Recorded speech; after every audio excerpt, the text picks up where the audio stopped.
High, আমি অন্বেষা। তোমরা দেখছো সিম্পল টিপস অন্বেষা বাংলা। আজকে আমি এসে গেছি ভিডিও নিয়ে অ্যাবাউট ফাস্টিং, যেটা নিয়ে প্রচণ্ড বেশি কমেন্টস আছে আমার এই ভিডিওতে।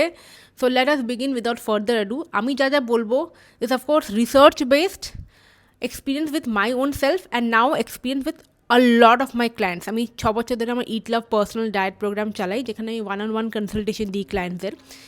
বাঙালি, অবাঙালি, প্রচুর across all age group, all states, and specifically আমি বাংলাদেশি পাকিস্তানি যারা বিদেশে সেটেলস তাদেরকেও আমি কনসালটেশন দিয়েছি। তো আমি একটা ভীষণ হোলিস্টিক নলেজেবল একটা অ্যাসপেক্ট দিতে পারবো। Thank god, I am very grateful ঠাকুরের কাছে যে I have this much experience to talk about. তো কী কাজ করে, কখন কাজ করে, কেন কাজ করে না, কোন এজ গ্রুপে কাজ করে, কাদের করা উচিত না, প্রোজ অ্যান্ড কনস সব কিছু বলবো। হ্যাঁ, তাহলে ভিডিওটা এন্ড অবধি দেখো। আর যারা আমাকে পার্সোনালি কনসাল্ট করতে চাও 1-on-1 ডায়েটের জন্য, ইট লাভ রেজিস্টার করতে পারো। যাদের ফাইন্যান্সিয়াল কনস্ট্রেন্ট আছে, ইউ ক্যান টেক মাই 599 এর PDF and do it at home. Everything will be in the description box. Now let us begin the video. Number 1, fasting অনেক রকমের হয়। এখানে আমি কথা বলছি এবার intermittent fasting, which is 16 hours কিছু খাবে না, কিছুই খাবে না জল ছাড়া। ম্যাক্সিমাম গ্রিন টি খেতে পারো, ব্ল্যাক কফি খেতে পারো, আর কিছু না, not coconut water.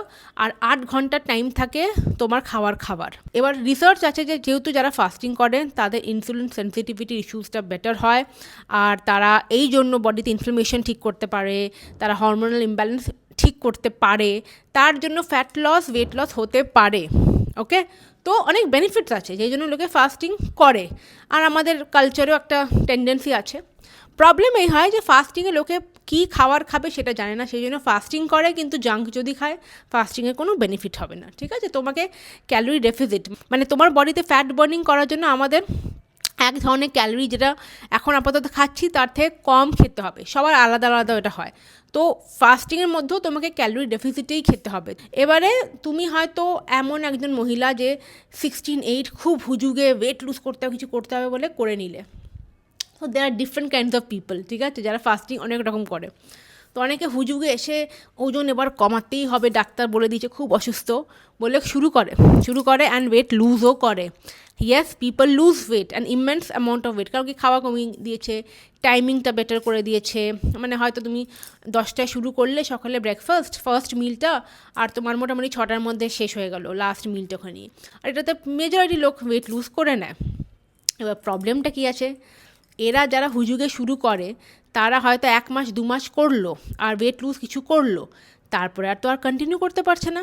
Bangali family এই আজকে এই পিঠে বানাচ্ছে কিছু একটা পাটিসাপটা, আর কালকে ওইখানে এই কালাকান দিলো, সিঙ্গারা এসে গেলে, ফুচকার সিজন এসে গেছে, পুজো আসছে, হ্যানা তানা লেগেই আছে। তো একটা ব্রেক এসে যায়। যেই ব্রেকটা আসে, এরকম পাবলিক যারা হুজুগে শুরু করে তারা আর ফেরত যেতে পারে না, পুরো বাউন্স ব্যাক করে যায় তাদের ওয়েটটা। কারণ কি, সেই যে একটা কোনো ফেস্টিভ্যাল এলো, বন্ধ হলো, গেল। কারণ কি, ইন্টারমিটেন্ট ফাস্টিং ভীষণ স্ট্রিক্ট, ভীষণ ডিসিপ্লিন। যাদের মারাত্মক লেভেল অফ ডিসিপ্লিন আছে, only they can do it for a very long time. আমি এরকম কিছু ক্লায়েন্ট জানি যারা বছরের পর বছর ইন্টারমিটেন্ট ফাস্টিং করছে। এরকম ইউএসএতে থাকে একজন মহিলা, আমার এখনও মনে আছে।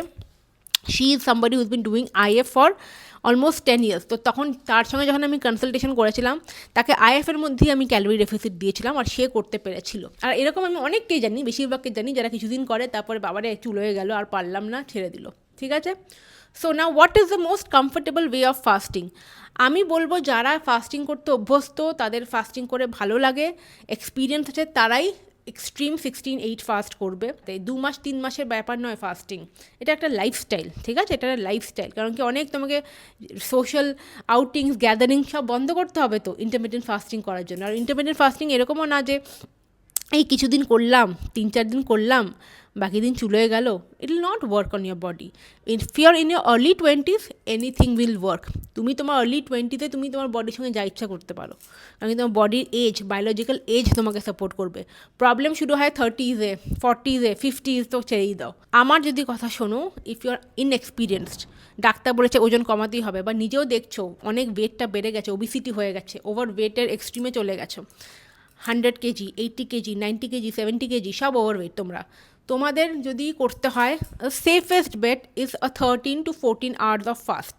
14 hours ফাস্ট ভীষণ কমফোর্টেবল হয়, anybody can do it. Usually আমার ওয়েট লস ক্লায়েন্টদের বলিই করতে, that is not intermittent fasting. Bloating আছে, অ্যাসিডিটি আছে, খুব ইজিলি করতে পারো। কিন্তু যারা অনেক বছর ধরে 14 ঘন্টার ফাস্টিং করছে, 14 ঘন্টার মধ্যে ফাস্ট রাখে, 13 ঘন্টার মধ্যে ফাস্ট রাখে, তারা কিন্তু ইন্টারমিডিয়েট ফাস্টিংটা করতে পারো, তারা ট্রাই করতে পারো। আর যদি তোমাদের মাঝখানে হয়তো ছেড়েও গেল, হচ্ছে না 2 মাস করার পর, আর আইএফের মতো স্ট্রিক্ট জিনিস করতে পারছো না, you come back to your 14 hours fast, comfortable, একদম পারফেক্ট। এবার যারা জিম করে, ওয়ার্কআউট করে, আমার মতন প্রেফার করে, তারাও খুব কমফোর্টেবলি এটা করতে পারে। যেমন আমি খুব কমফোর্টেবলি 13 আওয়ারটা ফলো করতে করি, কারণ কি আমি 8:30 থেকে 9টার মধ্যে আমার ডিনার করে নিই, আর আমি মোটামুটি 9:30 থেকে 10টার মধ্যে আমার ফার্স্ট মিলটা নিই, ব্রেকফাস্টটা। তো মোটামুটি আমার এরকম চলে। আর আমি এখন যদিও ওয়েট লস জার্নিতে নিই, I am just maintaining my health and weight forever. So আমার জন্য এটা কমফোর্টেবল।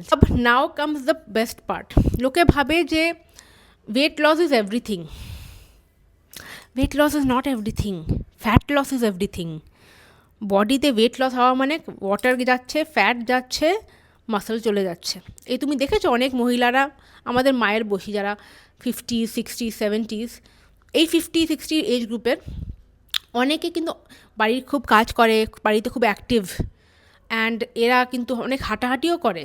তুমি দেখবে ছাদে হাঁটতে গেল, মর্নিং ওয়াকে পার্কে গেল, অনেক বছর ধরে হাঁটছে, ওয়েট নড়ছে না। কেন? সেই মোটার ধাতি আছে। কেন? ফ্যাট, বডিতে ফ্যাট অনেক বেশি। আর পোস্ট মেনোপজ মহিলাদের ফ্যাট পার্সেন্টেজ বডিতে এমনিতেই বেড়ে যায়। আর আমরা সেটা ভুল কী করি? আমরা মাসল লস করে দিই, আর মাসল বাঁচানোর জন্য আমরা কিছুই করি না, কারণ আমরা হাঁটছি। হাঁটা is very good for your heart health, good cardio, everything. But একটু মাসল রিটেন করার জন্য আমাদের দরকার স্ট্রেংথ ট্রেনিং, ওয়ার্কআউট। এই যে বাড়িতে ডাম্বেল নিয়ে, যারা জিম যেতে পারো না, তারা বাড়িতে ডাম্বেল নিয়ে তো শুরু করতেই পারো। আমি এখন জিম যাই, বাট যখন জিম যেতাম না, বাড়িতে করতাম। খুব ইজি, এমন কিছু ভীষণ বেশি সময় দিতে হবে না, বিশাল কিছু একটা করতে হবে না, দুটো ডাম্বেলই কিনতে হবে অ্যামাজন থেকে। এবার যাদের বিশাল সিভিয়ার অস্টিওপোরোসিস আছে, আর্থ্রাইটিসের ইস্যুস আছে, নি পেন আছে, জয়েন্ট পেন আছে বছরের পর বছর, তারা প্রফেশনাল গাইডেন্স নিয়ে করবে, ভুলভাল ইউটিউবে ভিডিও দেখে করবে না। কিন্তু যারা আমার তোমার মতো নর্মাল আছো, 30s, 40s, কোনো এইসব প্রবলেম নেই, একটু হাঁটু পায়ে জাস্ট নর্মাল ব্যথা, please start, just Google dumbbell workout at home. আমারই কত ভিডিও আছে হিন্দি চ্যানেলে, ডাম্বেল ওয়ার্কআউট অ্যাট হোম চলে আসবে ইউটিউবে, এতগুলো ভিডিও। তো মাসল সেভ করার একটাই প্রসেস আছে, eat good protein, sleep well, and start strength training at least 4 times a week, at least. আমরা শুধু পাতলা হতে চাই না, আমরা স্ট্রং হতে চাই। আর বয়সকালে 50 বছরে গিয়ে বেঁকে যেতে চাই না, সোজা হাঁটতে চাই, ঠিক হতে চাই, নিজে যেন ভালো করে বাঁচি। আর অনেকে বলে, যারা মাদার্স হয় স্পেসিফিকলি কমেন্ট করে, আমার সময় নেই, শ্বশুর শাশুড়ির সঙ্গে থাকি, আমার বাচ্চা আছে, এই আছে। I understand, but your kid, আমি এই লাইনটা রিসেন্টলি বলতে খুব শুরু করেছি, নিজের ক্লায়েন্টদেরও বলি, তোমাদেরও বলি, অনেক দিন ধরে ফলো করছো।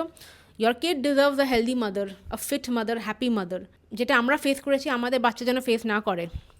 দেয়ার mother should be happy, healthy, fit. আর সেটা আমাদের পরবর্তী জেনারেশনের বাচ্চারা ডিজার্ভ করে। আর অ্যাজ এডুকেটেড উমেন, এটা আমাদের রেসপন্সিবিলিটি যে next generation should be happier, healthier, fitter, right? But এটা হচ্ছে না, আনফর্চুনেটলি ইন্ডিয়াতে ওবেসিটি বেড়েই যাচ্ছে অ্যাকর্ডিং টু ডেটা। বা ঠিক আছে, যতদিন আমি আছি, আমার মতো চ্যানেলস আছে, আমার মতো লোকেরা আছে, রেসপন্সিবিলিটি এটা করবো, ট্রাই করবো, যতটা মেবি 10% কেউ চেঞ্জ করা যাক তাদের mentality, I will keep trying. এবার কী খাওয়ার জন্য লাস্ট ভিডিওটা দিয়েই দিয়েছি, ডায়েট প্ল্যান।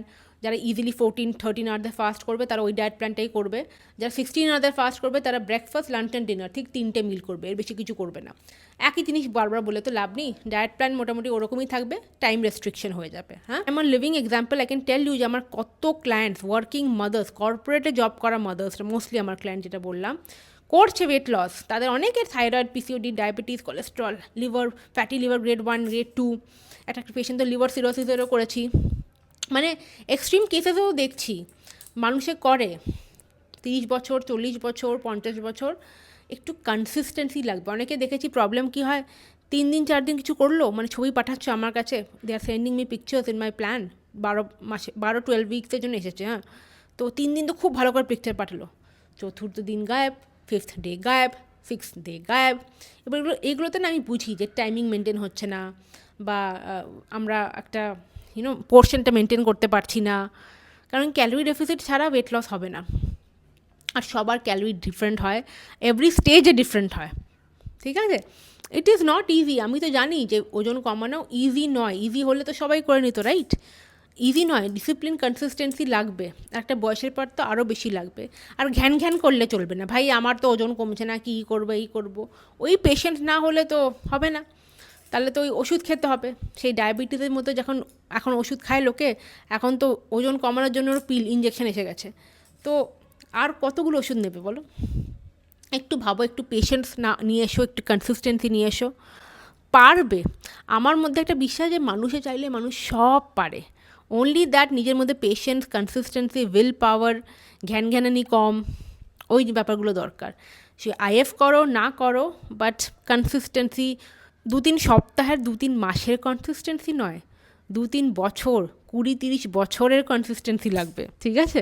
চলো আজকে ভিডিওটা এন্ড করি। আশা করি তোমরা সবাই অনেক অনেক ভালো আছো। নেক্সট ভিডিওতে আবার দেখা হবে, ভালো থেকো।